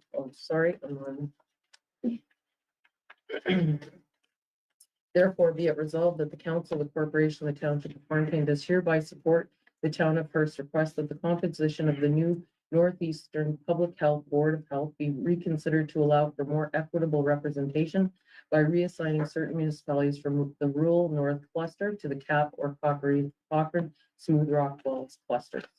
And I open up the floor for discussion. Councillor Peter I Kinsmaker. agree with that. We don't have hardly any representation with this model. It should be more. Councillor Spanik, go ahead. Yeah, to give you some legal information, and this was brought to council quite a while ago. Under the Health Protection and Promotion Act, you could have maximum of 13 representations of members. It's just a law, it's law by province of Ontario. You could have less, but not more. This will not change 100%. Because I was first person on merger committee to say, can we negotiate that with the province HPPA? And they said, no way. Number two, currently we have Hearst, Mattais, Valcote, Moonbeam, Valrita, Hardy, Pasatica, Fouquet, Strickland, and us. The only people out of those municipalities that we were on the PHU was Hearst, Mattais, Valcote, and us. The other municipalities did not wish to be part of it. So Mattais, Valcote represented Fouquet, and that's how it worked. I'm not happy also with the situation. However, what I suggested last meeting, that as opposed to having this contact, if you have 3, Hearst, Mattais, Valcote, and us, there's 3 of us, 1 year and 3 months we each share. So it's not, you don't wait 28 years or 35 years. Well, I go on, we negotiate with the other municipality. You want to go first? 1 year, 3 months, 1 year, 3 months, and to make it fair as possible. It'd be up to the municipalities to decide between themselves. That's a fact. Mhm. And some may not wish to be part of that. It was certainly up to council. If they wish to Hearst to allow them, well, I just wanted to caution, because this letter was sent to Michelle Ballot. She's the board health chair. This will come to the board. I'm not sure if we're staying in our lane when we decide, because the board will decide the final shot. And I mean, if you want to go that route, that's fine. I respect it. However, they addressed it to them, and we have a meeting on September 12th, and that'll be certainly discussed. And we discussed this issue at our board meeting, PHU, at THU, at the merger. We hashed this over and over ad nauseum. And if you noticed, and I also made a copy, they stayed close to the numbers, so they try to be fair as possible. I think sharing the representation, I think, is the most fairest. I really do, after everything's said and done, but not you could have it this 4 years. No, let's cut it up in 5 pieces. And I have no. It's not all sunshine and roses. I know that. However, we're still not being forced. We still receiving funds to do what we have to do for both THU and PHU. That's the best we could get. But I mean, if council wishes to support the Hearst, I respect that, because the bottom line will be, again, it'll go to the PHU board and it'll come back to the merger board. That's what decision we made, ultimate decision. And we discussed it, Mayor Ford, I'm telling you, hours and hours. And to the point, the discussion became pretty bitter. And I was giving the straight goods, always. And I respect their request, I really do. Thank you for that, Counselor. I did have a meeting with, Dr. Canton. So she's heading up the whole merger and, we discussed, she had watched our council meeting, the previous one where we had this discussion and forwarded this. And it was quite enlightening because my concern was, and it still is that when you're grouped in with, now you're a regional representative, there needs to be built into the model of how that regional representative is supported. We see this on other boards that this council is part of, one is ABSI. Councillor Yes. Kistemaker can attest to the extra work that that board member has to do because you're representing two other communities. Whereas when you're coming for one community, you know your community, you sit at this table, you talk and you go. And she appreciated those comments. They were not discussed at the table. She said, we hadn't discussed that. I said, so in the board documents, however that is, there has to be support for those communities to be able to meet because you're putting a lot more on, in our case, it's 7 municipalities. And 4 of them are new to being part of the PHU board. So you're gonna have different dynamics there. So I'm in support that it needs to be looked at. It needs to be part of the policymaking of how this is distributed. I want to reiterate, though, I am really glad that the Temiskaming and Porcupine Health went forward with the merger at this time because there are funds available. And in the future, I think other mergers may happen and there won't be funds available at that time. Right now, it's allowing us to keep our service levels up. So I'm not sure if we want to tweak the motion that we send, because it doesn't address that particular point of the extra support for those rural board members. And there's 4 or 5 in the complete composition. Yeah. Like it's different for the person that's coming from CAP and they sit at that table. They're from CAP, they come, Right. they represent, right? And they have the voice of the population, so. But also, if I could, my supplementary. Yes, go ahead. Moosonee, James Bay never had, and Hudson Bay never had a rep. We decided as a merger. They were covered by Person and Cochrane. That makes sense. Mhm. So that's one of the positions went to there. Furthermore, the province of Ontario, say we're gonna have 13 board members. They could technically appoint 12 board members. It has to be one less. So if people wanted to apply to HPPA, and we could have a much larger board than just 13. The opportunities there. Right now, we have 13 at PHU plus 2 provincial appointees. So the opportunity is there in another ways as well. But one, as I said, rep went to James Bay because he never ever, all these years, and was very unfair to them. So we Right. thought that'd be very fair to them. So that's one of the areas that was shuffled, moved over. I mean, So I'm not sure if we want to have an inclusion that there's, like, if it's further resolved that there's extra support given for these, that it be investigated, or do we want to include it in the letter along with the motion?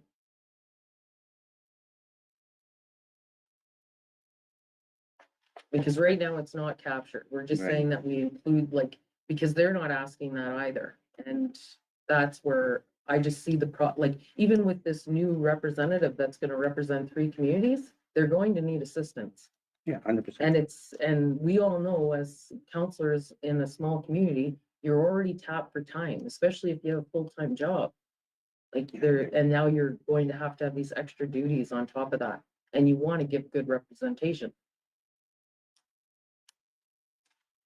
So my suggestion is that we would say that we would do a further resolve and that there be equitable resources or funding.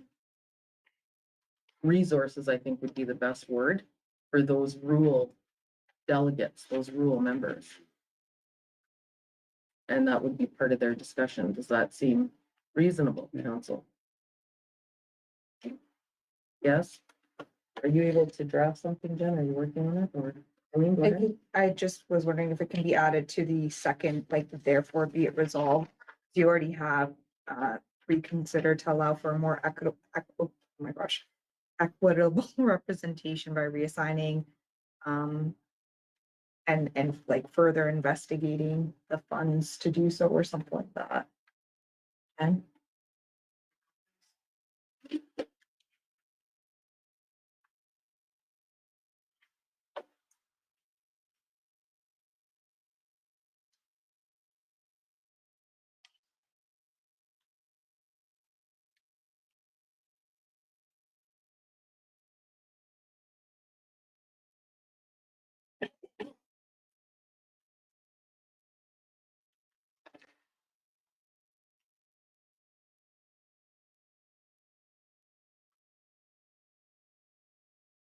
And council wants them, like, supports the request that municipalities be reassigned still though?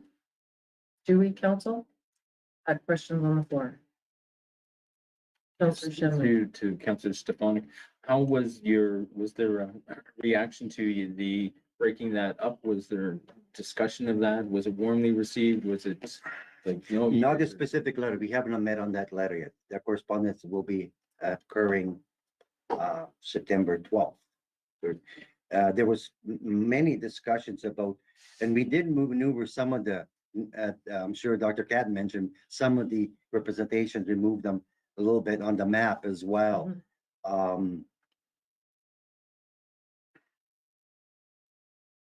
Even at a PHU board level, it's not 100% anonymous, I'll be honest with you. It stops letting at the moment. And it's up to council. I respect the decision. Well, I'm in favor of staying with it, because if you're gonna have multiple communities representing, well, then give them, because then those representatives have to do the work that our small communities are gonna have to do.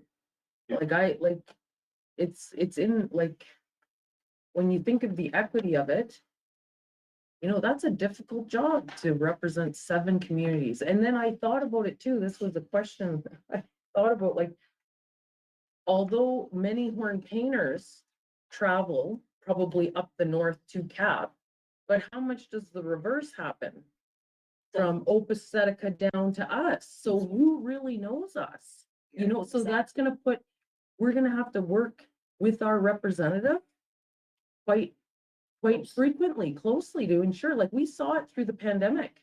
We saw it that we, you know, like, we had to have those meetings every week, and we were meeting, and our whole community came together. Like, we want to ensure that we're staying in the loop, so there will be extra work on us. Even if we don't have, it's not our representative, you know, like, it doesn't Yeah. come from our council table. So I'm in favor of looking at it and voicing that possibility. Councillor And Schmidt? final supplementary, I don't want to drag this out. Second last meeting, when I brought the issue, whoever is the person, and I look a couple mayors that were across me, I expect you to be at my council meeting and you present us at least once a month. And that's, I'm dead serious. Because I will give you the same respect for your community that's along the Highway 11 corridor. I made that very clear, whoever's going to be in there. Mhm. I expect that. It's a demand I want. So that's a lot of, you see, then that's a lot of work for that representative. 'cause Yeah, if it that's could be 7 virtual, I mean. communities, yeah, it could be virtual mean, or no. some sort of update, right? Yeah. That's my final comment. Thank you. So any further comments on that? That's my take on the reallocation. I'm like, if they want to have a discussion, I have no problem saying that to it. And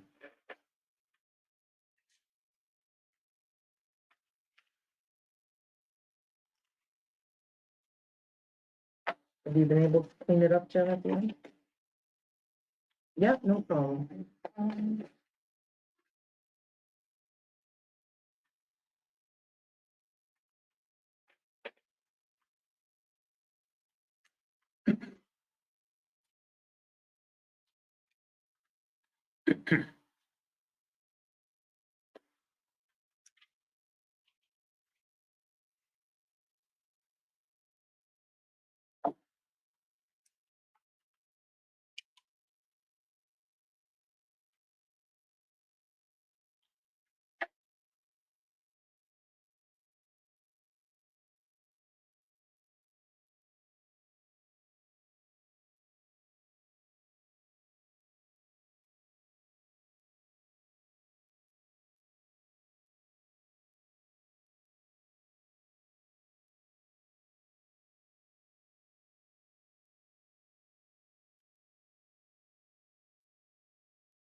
The entire resolution staying the same until the first therefore be resolved, right?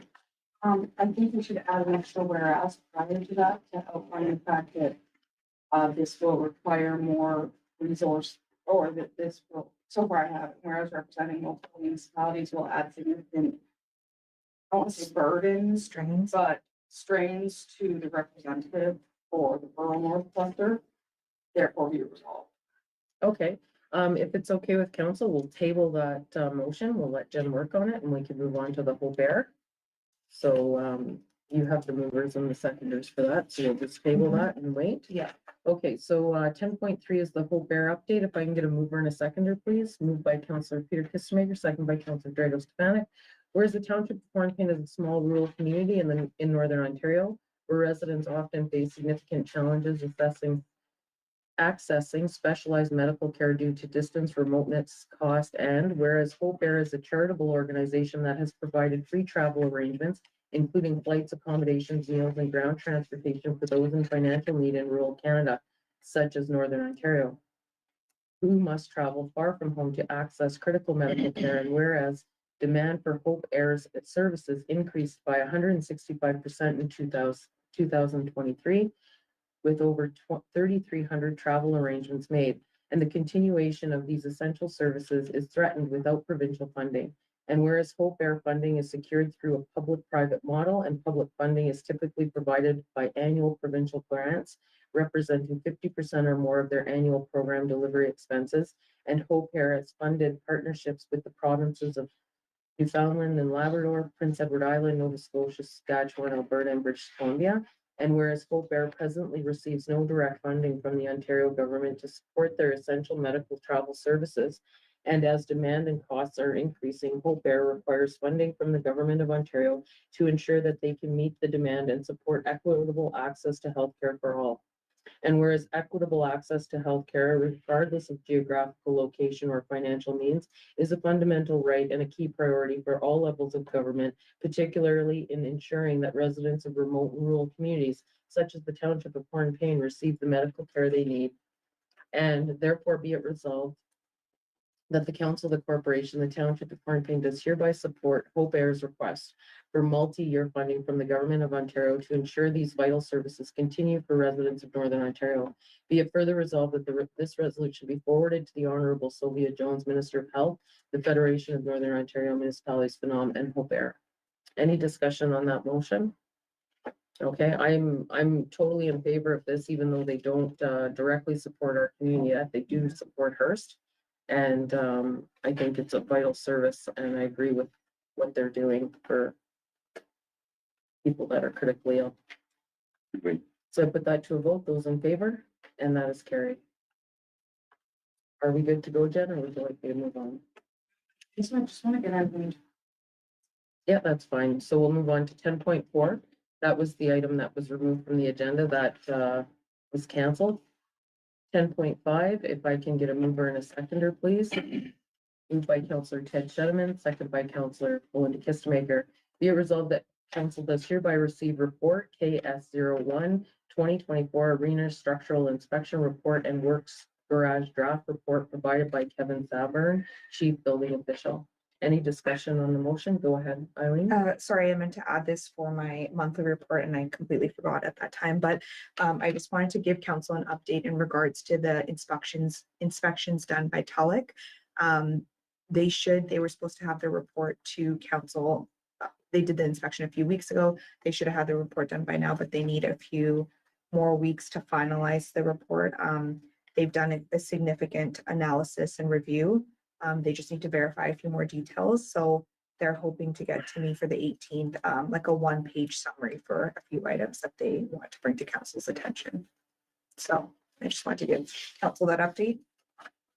Okay, thank you for that. Any further comments on the report?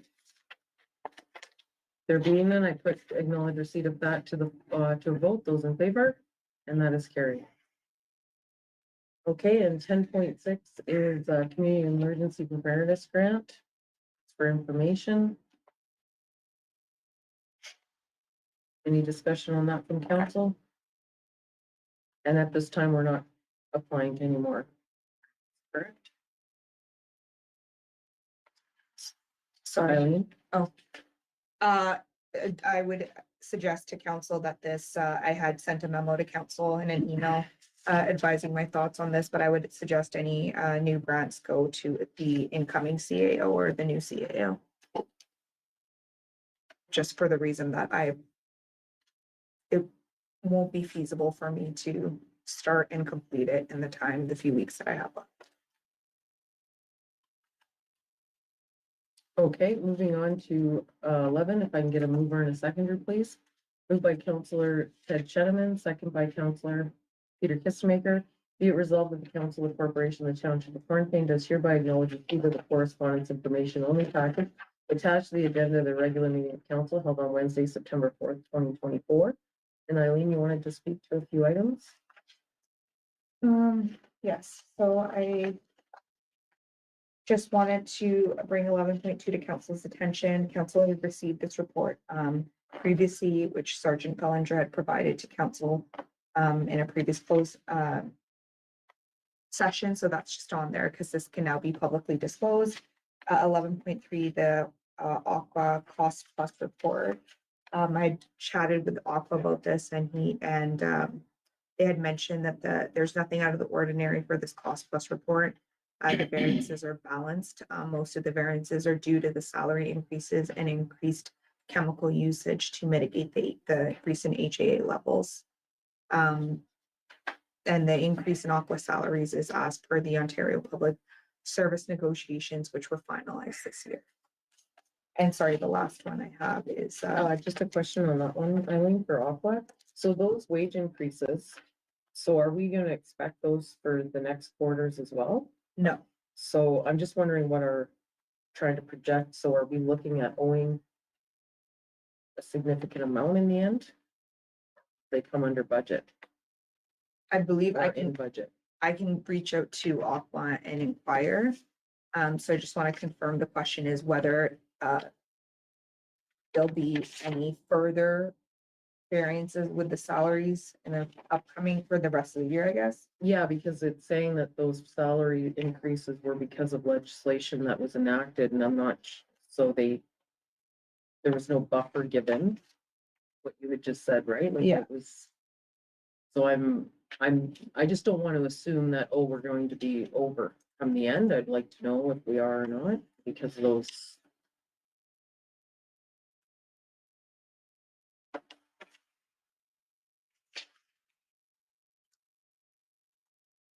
Okay, I will reach out to Aqua and inquire.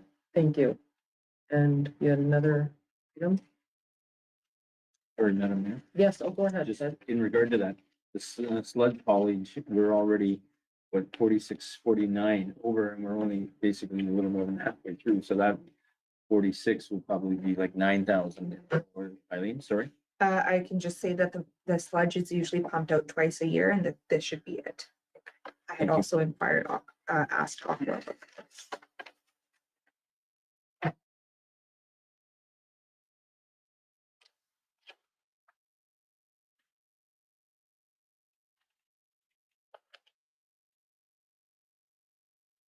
So sorry, can I continue? Yes, go ahead.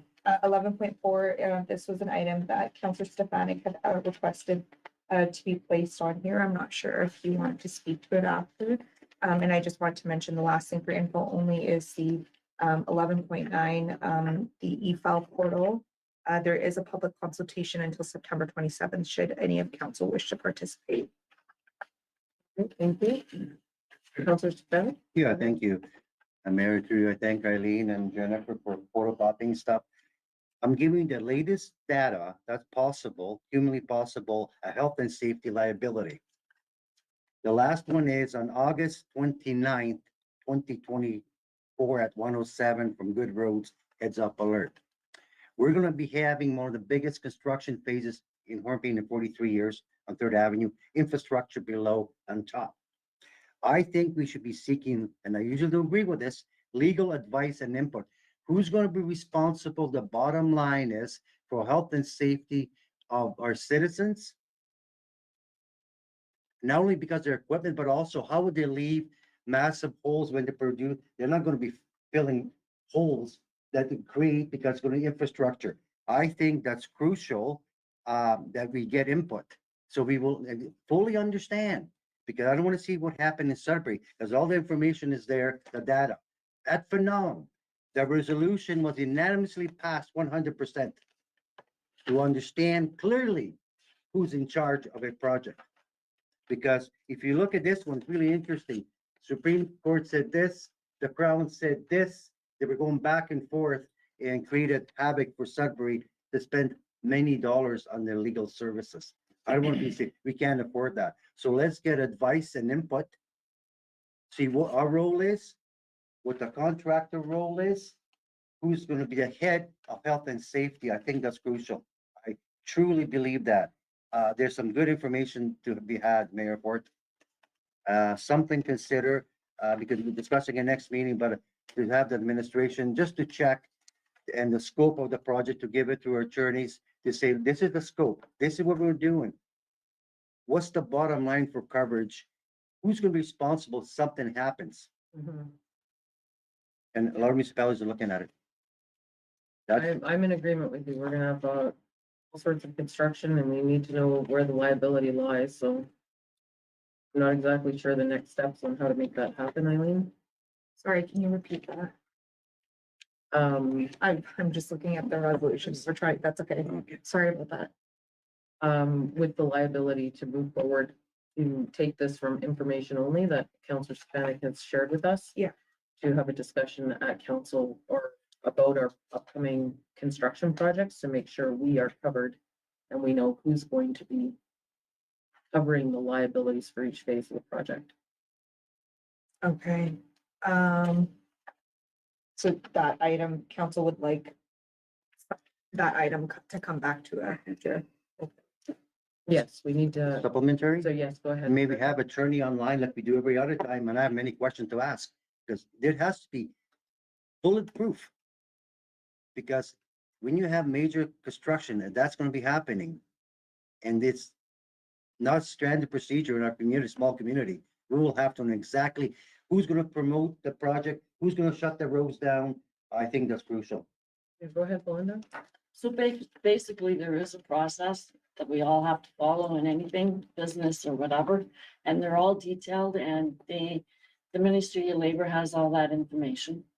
And I'm sure our Public Works Manager is gonna look into all the details and he's gonna be working with the people who are in charge of the projects that we're hiring and asking what their protocol is for health and safety. So there is a thing to follow. We just have to know what the process is and we look into it and we should cross our T's. Okay, just a second, Eileen first. There is that, most of that is also outlined in the contract, in the agreement. It's very detailed. Yeah. And so most of it, not most, the contractor needs to run it by the township most of the time before they, unless it's something that's outlined clearly in the RFP, the scope of work, but otherwise it's very clear, like we're already following that process when it comes to the third Ave project, just even the design, right? The baseball field. If there's any issues, they come to us immediately and run things past us or get our input or get approval. So that is outlined in the agreement. Okay, thank you. Peter, go ahead. Yeah, Counselor Kissmaker's right, and Eileen, at the end of the day, it's gonna be us on the hook. And if something ever happens, Drago, everybody gets it. Construction workers, everybody. They go after everybody. The only thing we could do is come up with a plan, do all our due diligence, and have all our ducks in a row. Just a supplementary fine. Yeah, just Sorry. a second. We'll go to Ted first. Go ahead, Ted. Yeah, thank you, Madam Mayor. I thoroughly agree that we need to search this out before. When you read these two case studies, Mhm. the one in Sioux and the one in Sudbury, they had all their ducks in a row and it still didn't. I Exactly. think we need to, I hate spending money needlessly, but I think this is important that we run that by council. Did everybody read this one, the latest one? Yeah. That was placed in your file by, Jennifer? read this.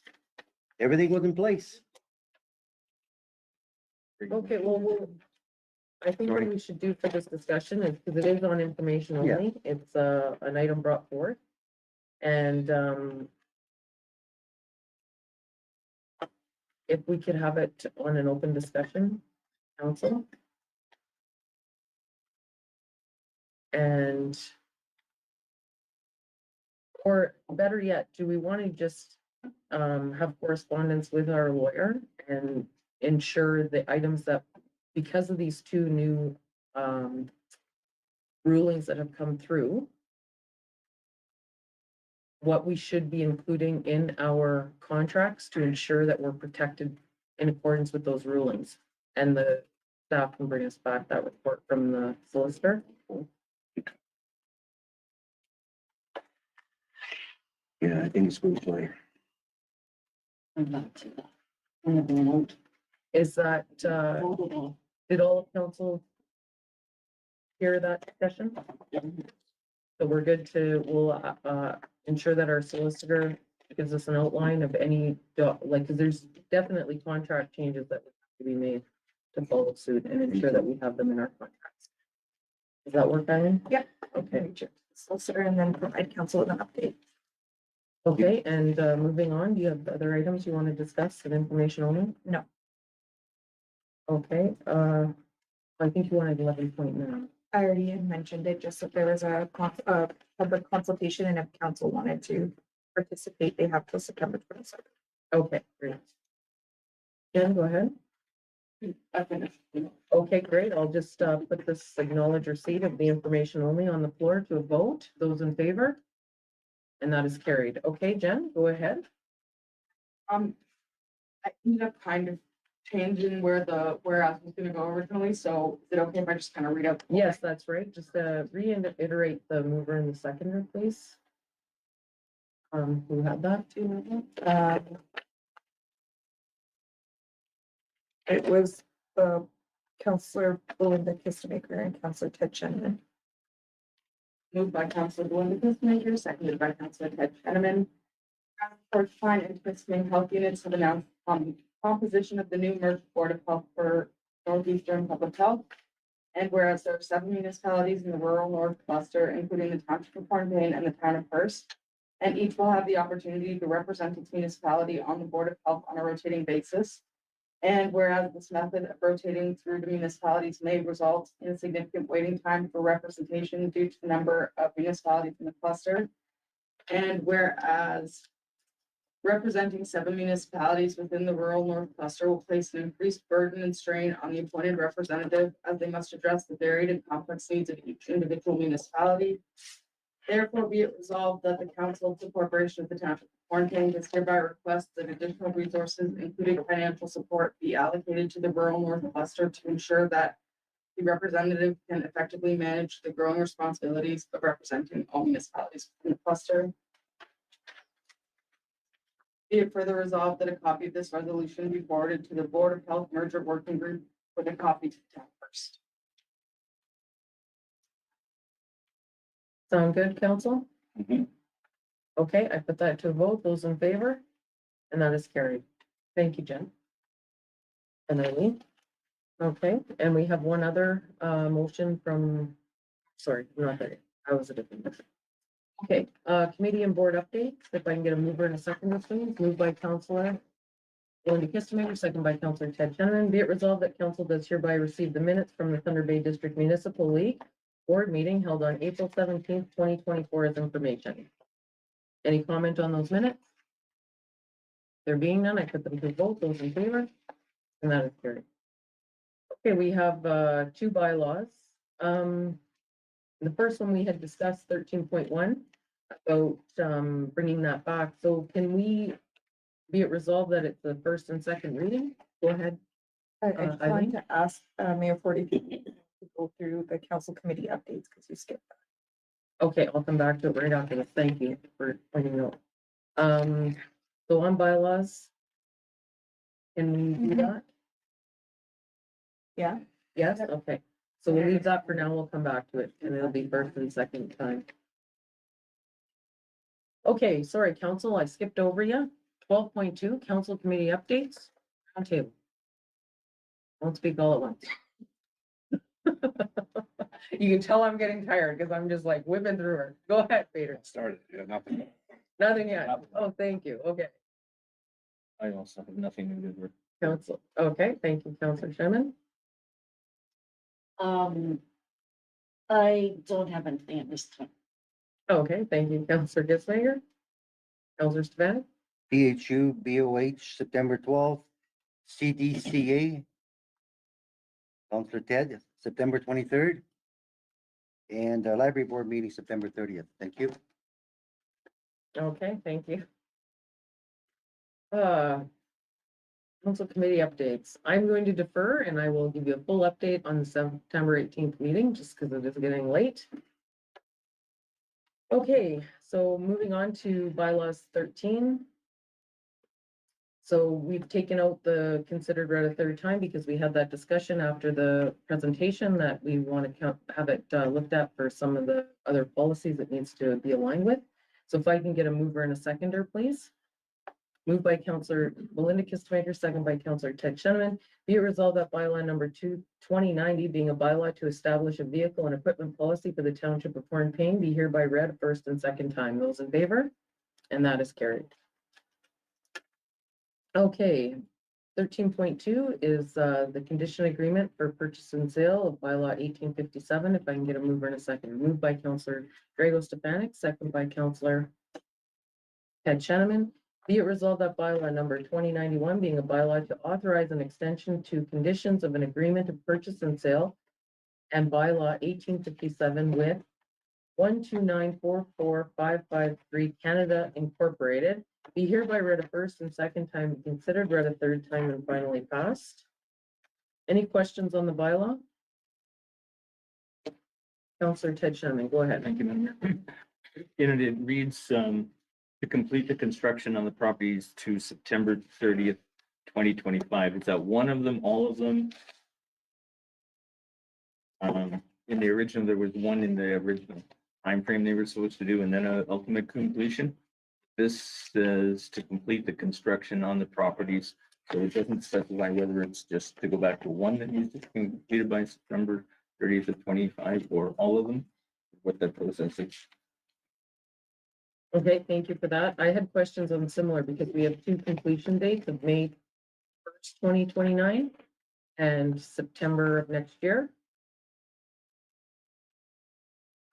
And so I think we need some clarification on that. And I do have a question too on the final page before the option to purchase, repurchase agreement. It's page 266 of your agenda package. It says the company shall allow the corporation of the Township of Hornepayne to register bylaw 1857 and all associated schedules on title to the properties at the township's expense.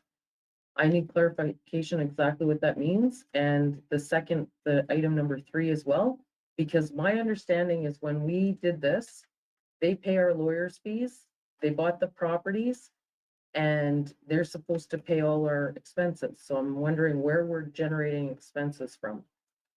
And further that, I want to ensure that in the agreement, they can't sell the properties. Just to sell them, because they got, like, they're supposed to be building.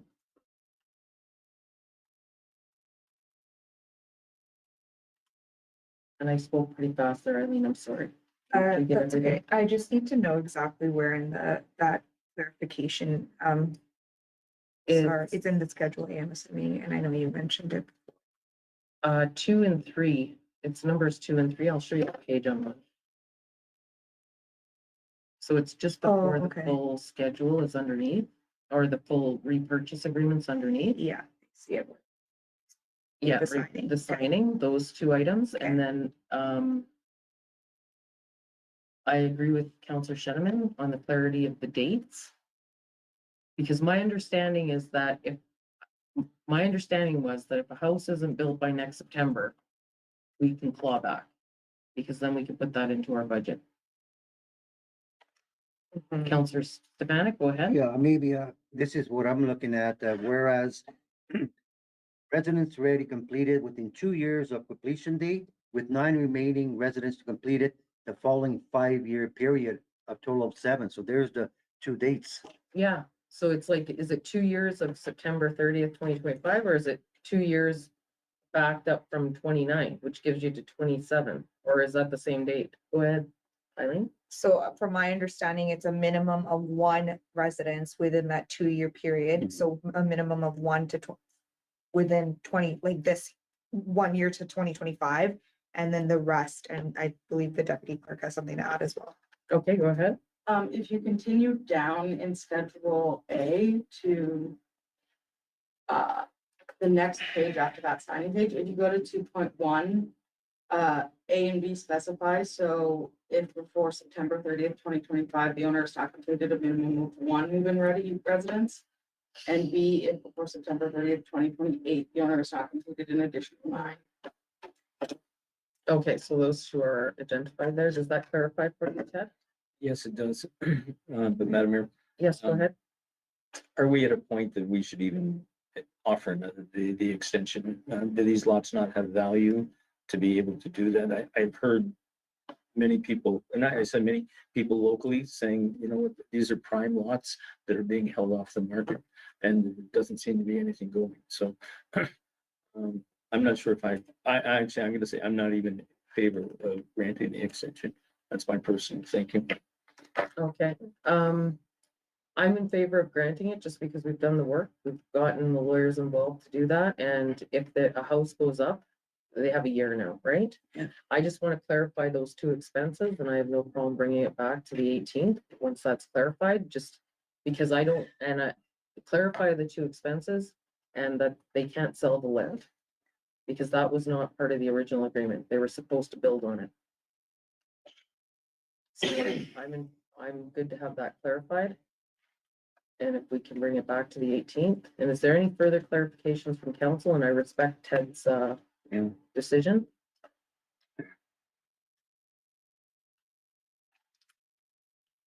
Okay, and I actually, I do have the duty to entertain Ted's recommendation if we want to not do the extension at all.